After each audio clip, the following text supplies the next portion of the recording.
Good morning. Shri Swami Samarth. आणि आज होता आपला काल तुम्हाला सांगितलं मी, काल दत्त जयंती होती. त्यानंतर आज जे होतं, काल आमचा उपवास असल्यामुळे आज आम्हाला केंद्रात उपवास सोडण्यासाठी, आरतीसाठी मेन म्हणजे आम्ही 7 दिवस जी पारायण केली ती पोथी, ते ग्रंथ वगैरे जे आहे ते आम्हाला घरी नेण्यासाठी आज परवानगी होती.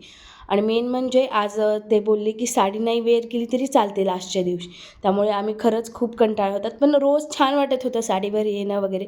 पण ते म्हणजे कॅरी करणं खूप जास्त डिफिकल्ट जात होतं. त्यामुळे मग त्यानंतर मग आज आम्ही सगळ्यांनी कुर्ती वगैरेच घालून आलात. मग आल्यानंतर आरती वगैरे झाली, जपमाळ वगैरे झाली. त्यानंतर मग सगळ्यांना बारी बारी दर्शनही झालं. त्यानंतर आम्ही जेवढे पोथीवाले होता, आणि आज मेन म्हणजे मधातून दर्शन झालं. 7 दिवस आम्हाला बाहेरून दर्शन होतं.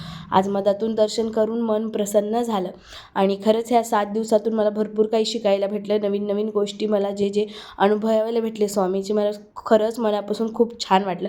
त्यानंतर आज समोरचं थोडंसं दुखत होतं, त्यामुळे मेडिकलवर गोळ्या वगैरे आणल्या. आणि अशा प्रकारे आजचा माझा डे गेला. बाय.